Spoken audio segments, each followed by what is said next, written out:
नमस्कार, आप सभी को बहुत बहुत स्वागत है आपका चैनल संकल्प एकेडमी पर। मैं वंदना पांडे आज इस वीडियो सेशन में शुक्ल जी के कुछ महत्वपूर्ण कथनों को लेकर के उपस्थित हुई हूँ। जैसा कि आप सभी जानते हैं, कोई भी परीक्षा हो और अगर उसमें रामचंद्र शुक्ल जी के कथनों से संबंधित कोई प्रश्न ना आए, ऐसा तो असंभव ही होता है।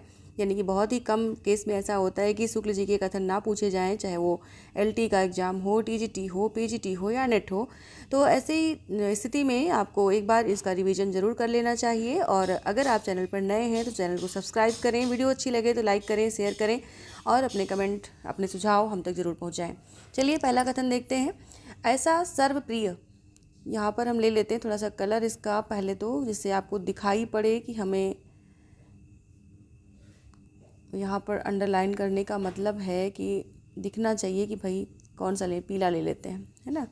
तो ऐसा सर्वप्रिय कवि इस काल के भीतर बिहारी को छोड़ कोई दूसरा नहीं हुआ है। इनकी रचना की रमणीयता ही इस सर्वप्रियता का एकमात्र कारण है। ये किसने कहा है और किसके लिए कहा है? जैसा कि मैंने वीडियो शुरू करने से पहले ही बताया है कि जितने भी कथन हम यहाँ पर ले रहे हैं वो सभी शुक्ल जी के लिए ले रहे हैं।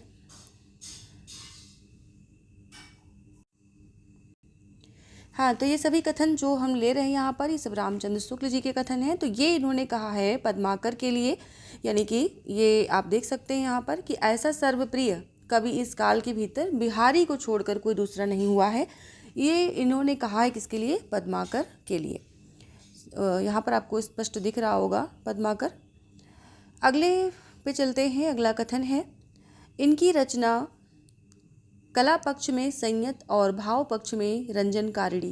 यानी किसके लिए कहा है? ऐसे ऑप्शन जब आते हैं तो उनमें हमें ये पहचानने में थोड़ी दिक्कत होती है, तो थोड़ा सा इसका रिवीजन अगर हो जाता है तो बहुत ज़्यादा सही रहेगा।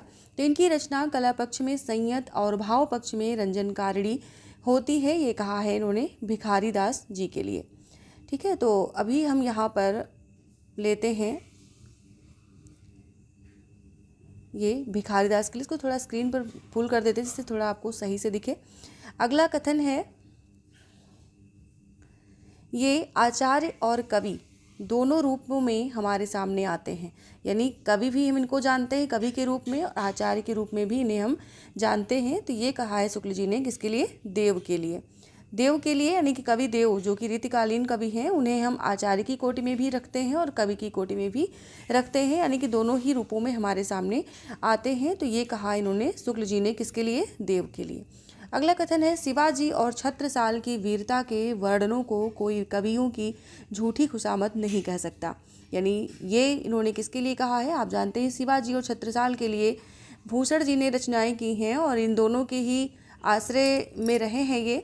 तो इसलिए शिवाजी महाराज और महाराज छत्रसाल की वीरता के वर्णनों में जो इन्होंने योगदान दिया, वर्णन किया है, उसे कोई कवियों की झूठी खुशामद नहीं कह सकता। यानी वास्तविकता में शिवाजी का बखान जो किया है इन्होंने, उनकी वीरता का, उनके युद्धों की जो प्रशंसा की है, तो वैसे ही छत्रसाल की जो की है उसे कोई झूठी खुशामद या अतिशयोक्ति तो है काव्य में, लेकिन खुशामद नहीं कह सकता। ये कहा है किसके लिए? भूषण के लिए।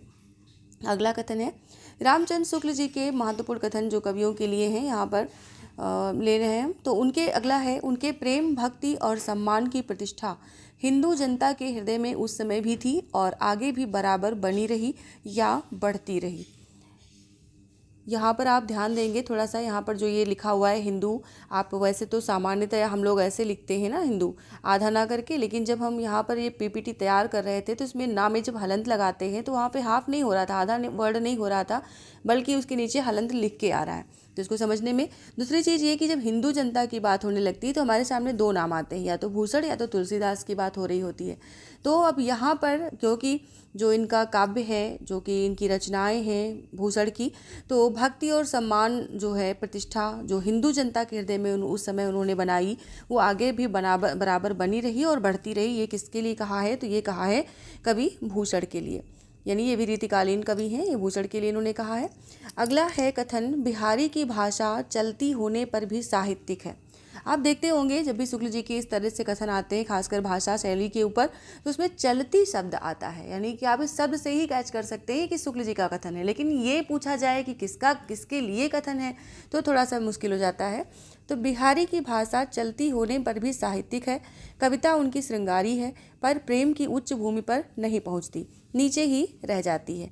ये उन्होंने कहा है बिहारी के लिए। किसने? रामचंद्र शुक्ल जी ने ये कहा है बिहारी के लिए। तो आप यहाँ देख सकते हैं। और जब भी हम बात करते हैं चलती शब्द की, जैसे आप मतीराम की भाषा के बारे में देखेंगे शुक्ल जी का कथन, तो उसमें भी चलती भाषा का प्रयोग हुआ है, यानी कि एक तरह से भाषा के चलने का रूप, जो एक तरह से प्रयोग करने का रूप, उसे चलती शब्द से इन्होंने परिभाषित किया है। अगले कथन पर चलते हैं। अगला कथन है इनकी भाषा ललित व सानुप्रास होती थी। चिंतामणि त्रिपाठी के लिए कथन शुक्ल जी ने कहा है कि इनकी भाषा ललित व सानुप्रास होती थी। अगला है भाषा चलती होने पर भी उनकी भाषा अनुप्रास युक्त होती थी। देखिए यहाँ पर भी आपको चलती शब्द दिख रहा होगा। भाषा के संबंध में एक कथन कहा है शुक्ल जी ने। तो ज़्यादातर ऐसे वाक्य पूछे आते हैं, ऐसे कथन पूछे आते हैं जो कि आपने कई बार देखे होते हैं। कभी कभी ऐसा होता है कि आपने देखा नहीं, उस कथन को पहले पढ़ा नहीं, लेकिन फिर भी एक आइडिया लगाना थोड़ा सा चैलेंजिंग होता है। अगर ये पूछा जाए कि कथन किसका है, तो थोड़ा सा यहाँ पर हिंट लेते चलते हैं कि चलती यानी भाषा के साथ चलती शब्द का जुड़ा होना या शैली के साथ चलती शब्द का जुड़ा होना थोड़ा सा शुक्ल जी की जो है एक कला, मतलब उसमें आएगा, उनकी विशेषता में आएगा। तो ये इन्होंने कहा है बेनी के लिए, कवि बेनी के लिए। ये भी रीतिकालीन कवि हैं। अगला है वह हिंदू जाति के प्रतिनिधि कवि हैं। वह हिंदू जाति के प्रतिनिधि कवि हैं। अगर यहाँ पर हम बात करें तो हमने कहा ऊपर कि तुलसीदास और भूषण दो लोगों का नाम हमारे सामने आता है जब हिंदू जनता की बात करते हैं या हिंदू जाति की बात करते हैं, या फिर आलोचना के क्षेत्र में देखें ज़्यादातर रामविलास शर्मा की बात होती है। लेकिन यहाँ पर ये प्रश्न बहुत ज़्यादा पूछा जाने वाला प्रश्न है कि ये किसके लिए कहा जाता है, यानी हिंदू जाति के प्रतिनिधि कवि किसे माना जाता है, तो भूषण को माना जाता है। ये कथन इन्होंने किसके लिए कहा है? रामचंद्र शुक्ल जी ने भूषण के लिए कहा है। अगला है कवित्व, शक्ति और मौलिकता देव में खूब थी, पर उनके सम्यक स्फुरण में उनकी रुचि विशेष प्रायः बाधक हुई है। ये कहा है कवि देव के लिए। शुक्ल जी ने कवि देव के लिए ये कहा है कि कवित्व, शक्ति और मौलिकता देव में खूब थी। देव यानी कि कवि देव की बात हो रही, पर उनके सम्यक स्फुरण में उनकी रुचि विशेष प्रायः बाधक हुई है। तो ये कथन भी देव के लिए है, रीतिकालीन कवियों के लिए यहाँ पर सारे कथन हैं। रीतिकाल के कवियों में ये बड़े ही प्रगल्भ और प्रतिभा संपन्न कवि थे, इसमें कोई संदेह नहीं। यहाँ प्रतिभा संपन्न एक ही में लिख गया है, इसलिए थोड़ा सा यहाँ मुझे पढ़ने में भी दिक्कत हुई है कि रीतिकाल के कवियों में बड़े ही प्रगल्भ और प्रतिभा संपन्न कवि थे। किसके बारे में बात हो रही है? तो ये बात हो रही है कवि देव के बारे में, यानी शुक्ल जी ने देव के बारे में ये कथन कहा है। अगला है ये आचार्य और कवि दोनों रूपों में हमारे सामने आते हैं। ये हम शायद ले चुके हैं ऊपर, देव के लिए है।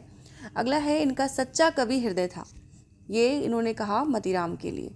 इनका हृदय जो है वो सच्चे कवि की तरह था, यानी कि सच्चा कवि हृदय था। इसे ज़्यादा जोर देकर देखें अगर तो सच्चा कवि हृदय यहाँ पर कहेंगे, यानी कि मतीराम के लिए शुक्ल जी ने प्रयुक्त किया है इसको। अगला है इस ग्रंथ को इन्होंने वास्तव में आचार्य के रूप में लिखा है, कवि के रूप में नहीं। भाषा भूषण ग्रंथ की बात हो रही है और लिखा है महाराजा जसवंत सिंह के लिए। तो ये किसके लिए लिखा है? जसवंत सिंह, यानी कि भाषा भूषण ग्रंथ जो है। और इस ग्रंथ को इन्होंने वास्तव में आचार्य के रूप में लिखा है, यानी कि जब हम इस ग्रंथ को, इसकी आलोचना पढ़ते हैं, समीक्षा पढ़ते हैं, तो हमें इसमें कवि के रूप में इनके दर्शन नहीं होते कि इन्होंने कोई काव्य रचने के नज़रिए से इसको लिखा है, बल्कि इसको रीतिबद्ध काव्य के अंतर्गत, रीति परंपरा के अंतर्गत आचार्य कोटि में रखते हुए अपने आप को इस ग्रंथ को लिखा है। तो ये रहे शुक्ल जी के कुछ महत्वपूर्ण कथन जो परीक्षाओं में अक्सर पूछे जाते रहे हैं। और इसी तरह से आगे भी जो भी महत्वपूर्ण कथन बच्चन सिंह के या नगेन जी के या जो भी, तो उनको मैं इसी तरह से आपके सामने बीच बीच में लाती रहूँगी। और आप लोग अभी जो तैयारी में लगे हुए हैं, क्योंकि टीजीटी पीजीटी की कोई डेट नज़र नहीं आ रही है, तो उसका जो हम लोग कर रहे थे प्रैक्टिस, उसमें भी थोड़ा सा ढिलाई हो गई, मन नहीं करा। और अभी नेट की तरफ अगर नज़र घुमाते हैं तो सिलेबस इतना ब्रॉड है कि मन ही नहीं, मतलब बन नहीं पाता कि कैसे रेगुलर मैं करवाऊँ। तो आप लोग मेरे सहारे ना रहिएगा, वैसे भी आप लोग नहीं हैं, लेकिन फिर भी जो लोग ये सोच रहे हैं कि नहीं बहुत अच्छा मैटर दे पाएंगे, शायद नहीं दे पाएंगे, लेकिन कोशिश मेरी ये रहती है कि कुछ ना कुछ आपके बीच तक पहुंचाया जाए। तो उम्मीद है आप लोगों को ये कथन समझ में आए होंगे, आगे भी आप हमसे जुड़े रहेंगे। और अभी के लिए इतना ही, मिलते हैं नेक्स्ट वीडियो में नेक्स्ट टॉपिक के साथ। सभी को धन्यवाद।